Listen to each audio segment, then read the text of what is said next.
Hello, good morning, or whenever you come across this video. My name is Francisca. Today I'm going to talk about the emotional effects of abuse.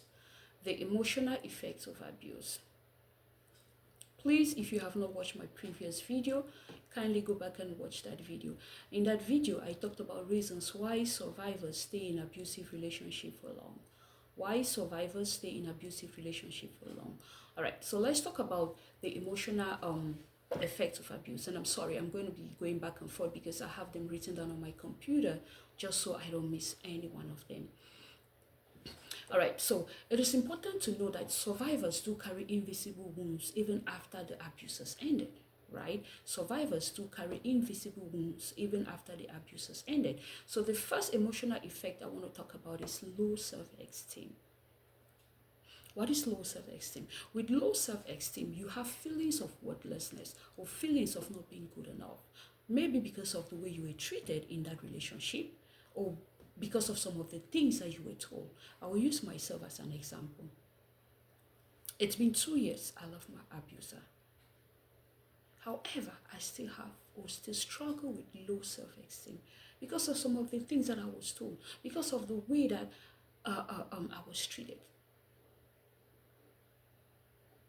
I had the feeling that nothing could come out of me. So it's been 2 years. I am still struggling with that. So if you're a survivor who is still struggling with that even after leaving, please know that healing is not linear. Healing is a process. So keep working on it. You are going to get over it. The next effect I want to talk about is shame and guilt. Many victims actually blame themselves for what they went through. Yes, I am one of them. It's been 2 years again since I left, and sometimes I sit and blame myself for some of the things that happened to me. I ask myself questions like, why didn't you leave a long time ago? Why didn't you leave? But each time when I ask myself these questions, or this question, why didn't you leave? I don't seem to have any answer. However, I keep blaming myself. I am guilty of the fact that I stayed for so long in an abusive relationship.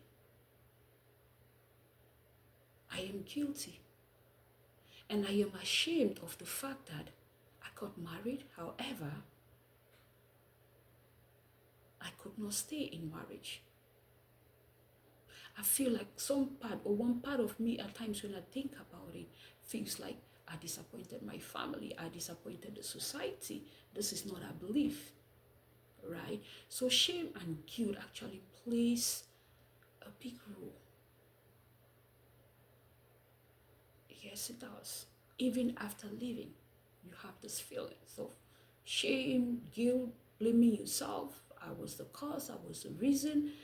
And it really cannot leave your mind.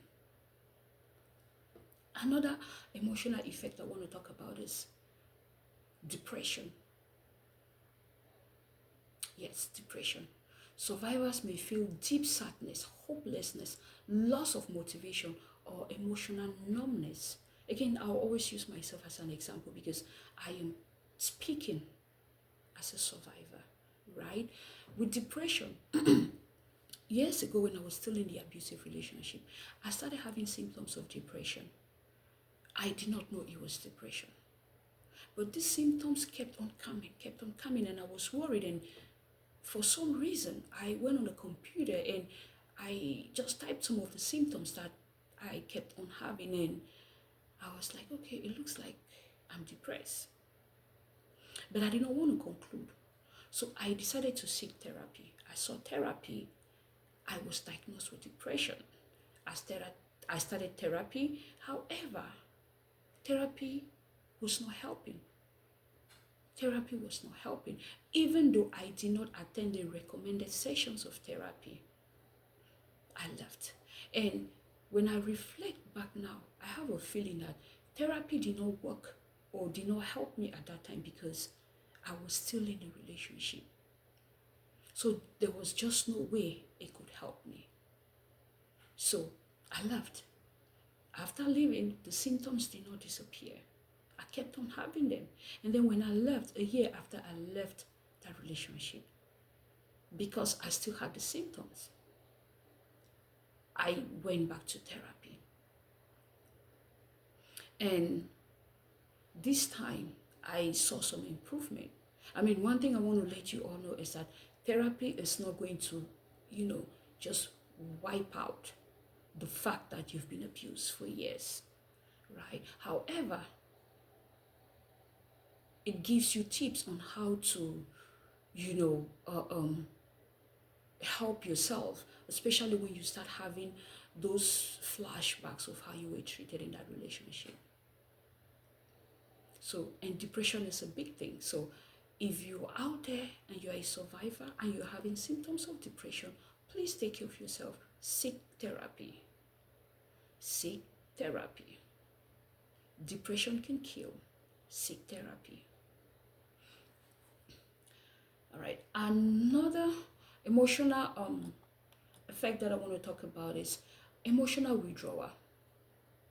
Yes, emotional withdrawal.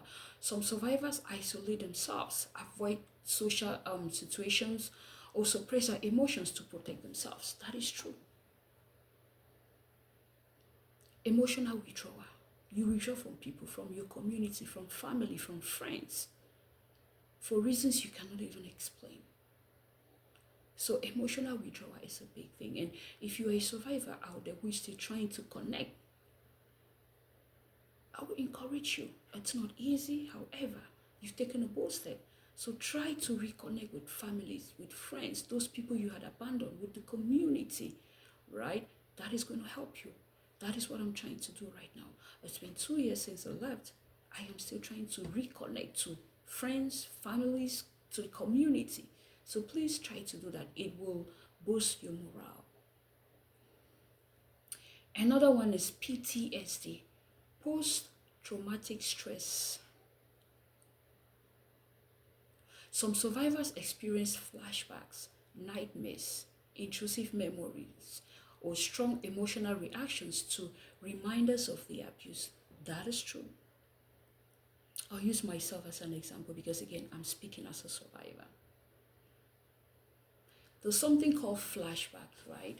This is something that, I don't know, I have this feeling that I'm going to live with it for the rest of my life because there's just no way, no matter what I do, there are days that I will sit and I'll have flashbacks of the way I was treated. At times, I have flashback of, just seeing my survivor hitting me the way he used to. Yes, I have this like all the time. I see myself being hit like before.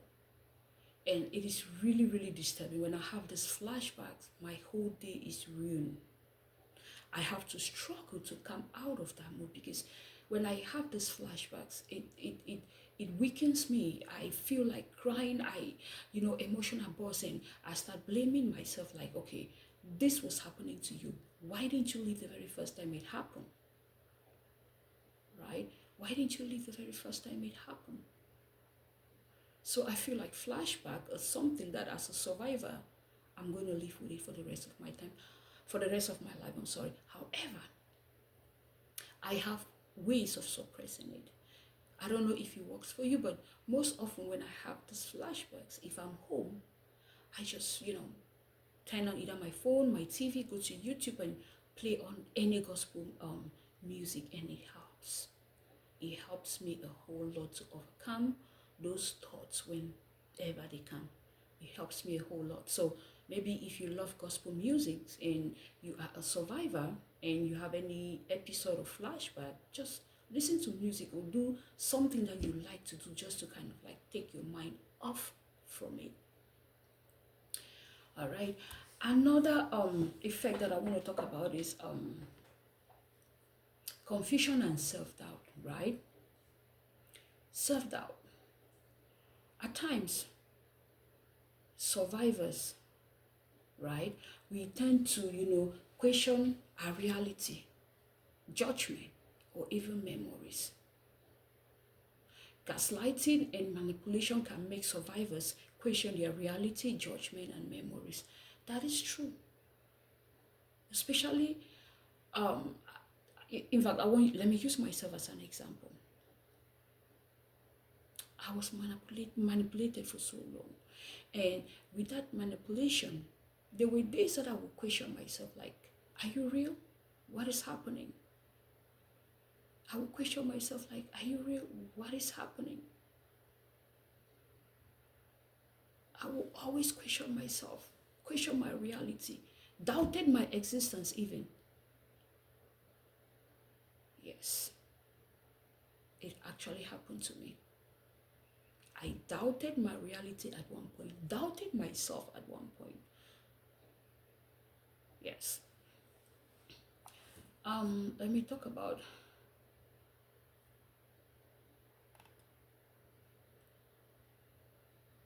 okay, before I forget, another one I want to talk about is anger and resentment, right? Abuse can create unresolved anger, frustration, or bitterness towards the abuser or even towards others. That is true. Anger and resentment. Say abuse can, create unresolved anger, frustration, or bitterness towards the abuser or even towards others. That is true. There are days that I will sit and when I think about how my abuser will hit me, will talk to me, will, treat me as if I'm a piece of trash, I just become angry. And if there's anyone around me, it's like I'm just doing what is called transfer aggression, right? Transfer aggression. I turn and I'm angry with them for no good reason. I'm angry with them for no good reason. However, I am working on it.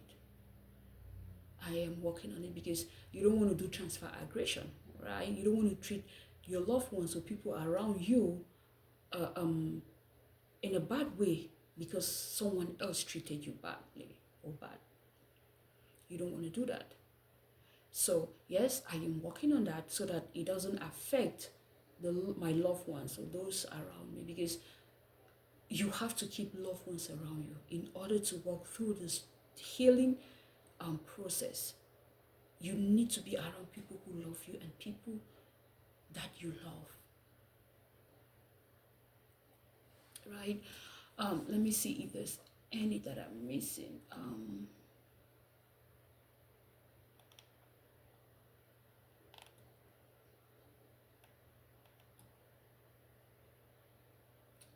Yep, I think that is all that I have so far. However, if you're out there and you're a survivor, I have this message for you. It says, emotional wounds from abuse are real, but healing is possible.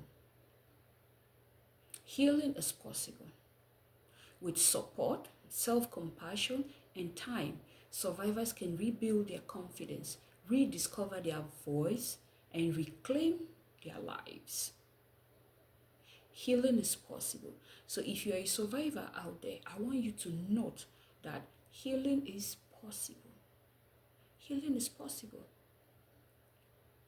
And if you're out there and you're someone who is close to a survivor, please do not judge them. If you see any of these characteristics or any of these effects that I have mentioned, please do not judge them. Help them out. Help them out. Shalom.